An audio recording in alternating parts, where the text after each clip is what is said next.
Assalamualaikum. This is going to be our assignment 2 presentation for case study 1 and 2. Let me introduce the group member. Okay, for the first one, maybe we can go for Muhammad Luqman, and then Farah, and Intan, and Sikit, and Lily. And myself, Siti Adawiyah Idrus. Okay? Okay, let us go to the first case study for assignment 2, which is the global economic crisis banking on Argentina. Before we proceed, let me brief a bit about the HSBC background. Okay. HSBC basically is HSBC Holdings PLC is a British multinational banking and financial services company headquartered in London. Okay, and it was established in the year of 1865.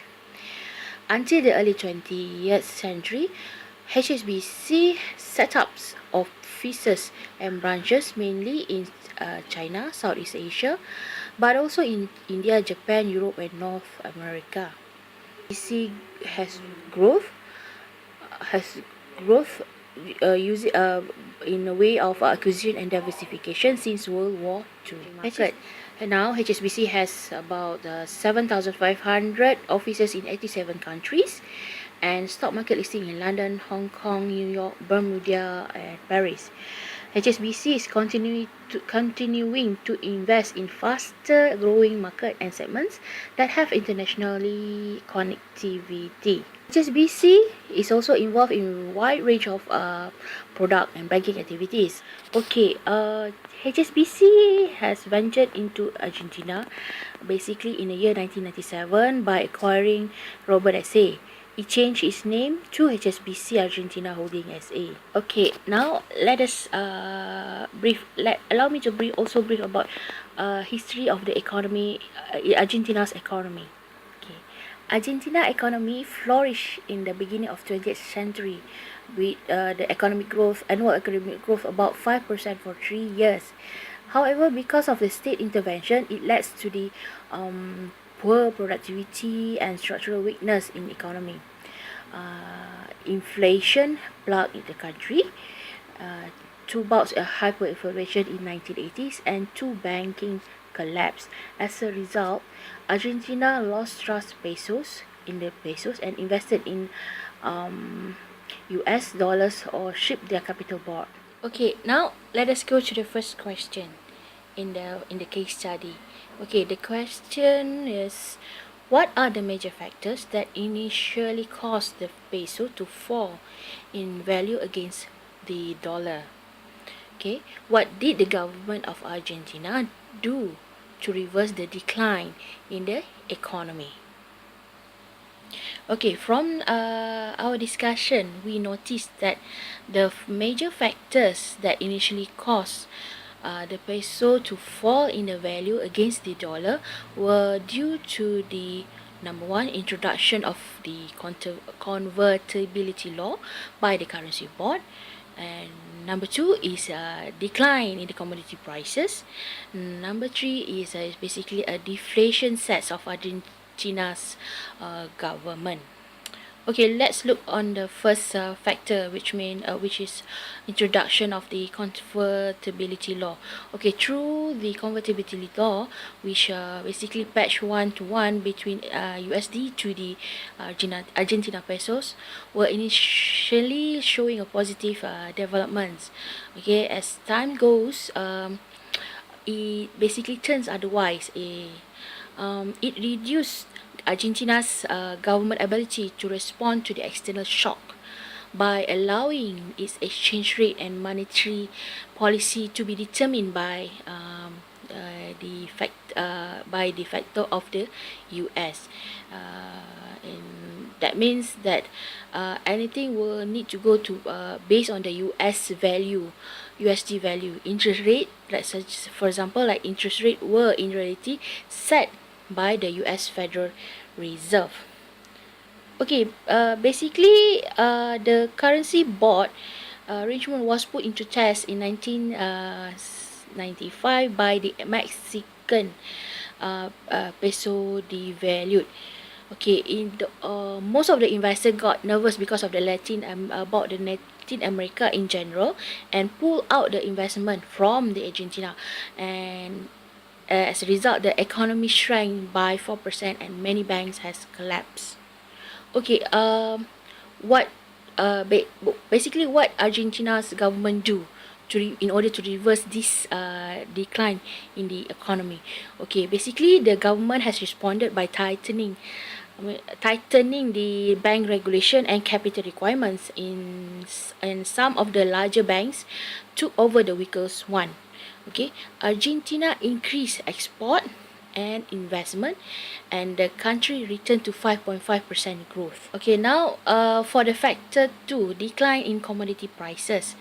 Unfortunately, the government was not lucky enough with the result at the end of 1990s, when the commodity prices, which Argentina is really rely on, has been declined. Okay, and the USD strengthened against other currencies, and also because of the USD strengthened in other currencies. Okay, Argentina main partners, which is a Brazil, devalued its currencies, and emerging costs of the capital increase.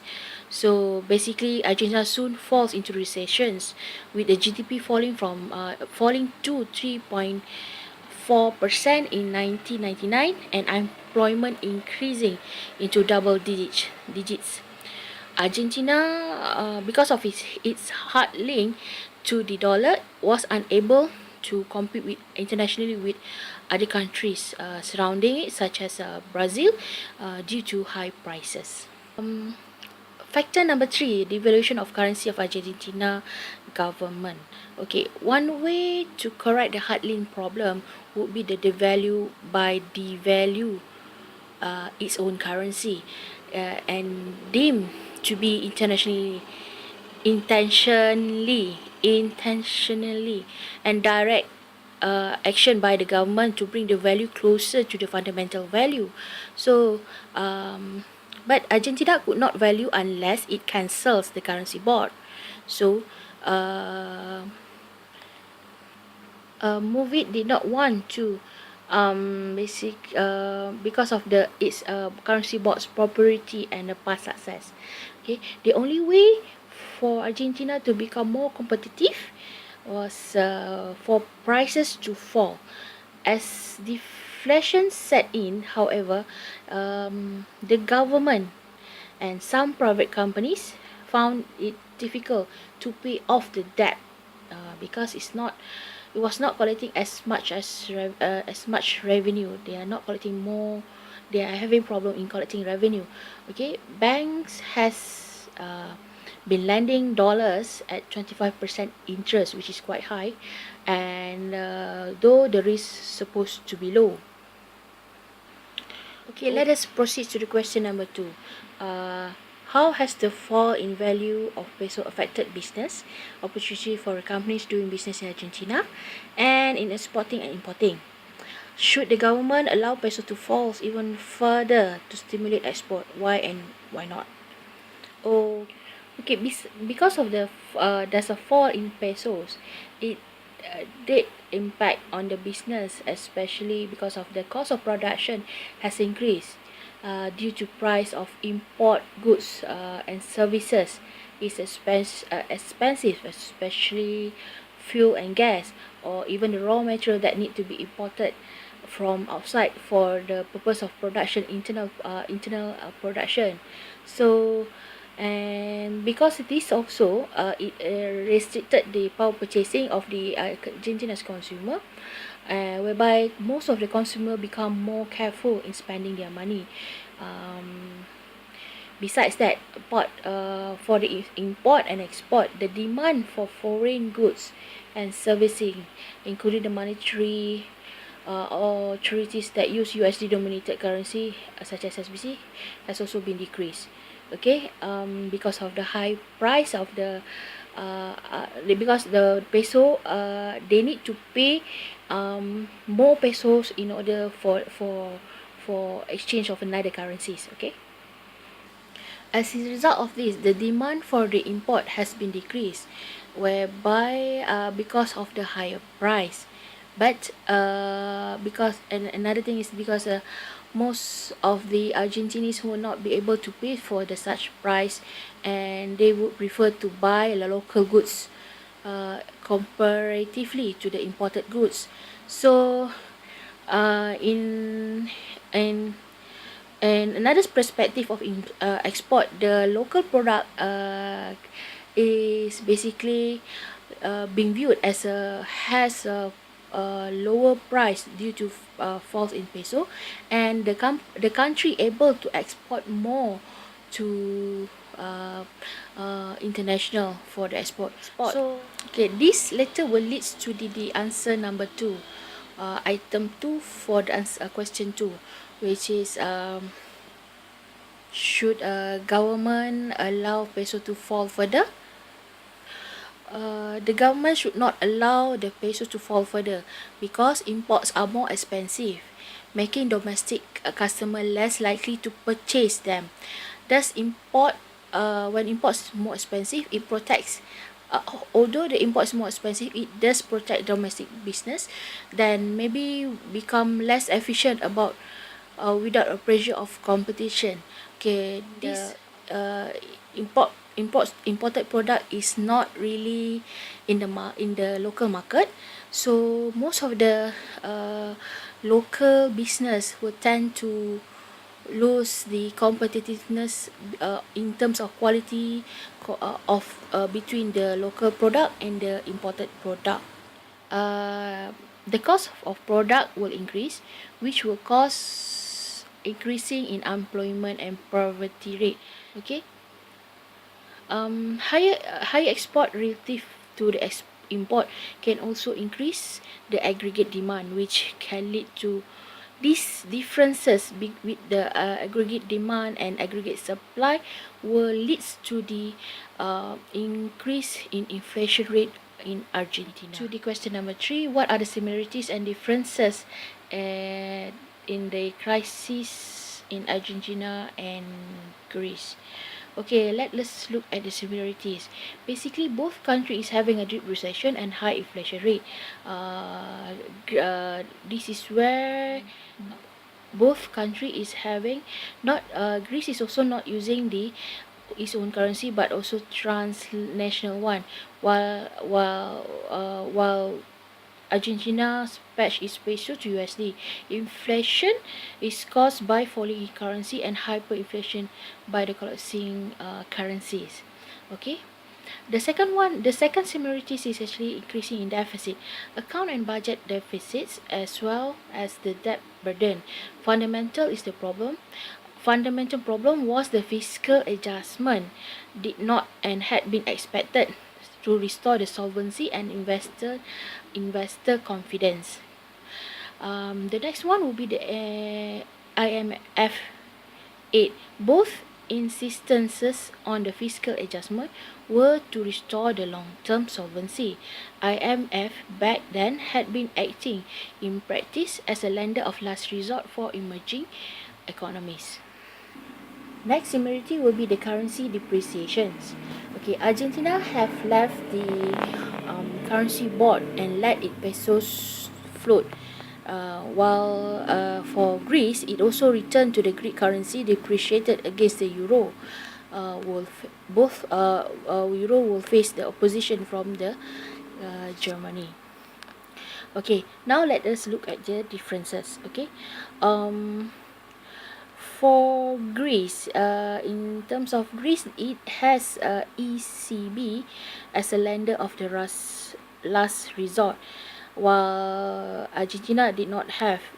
Besides both is having IMF also. Okay.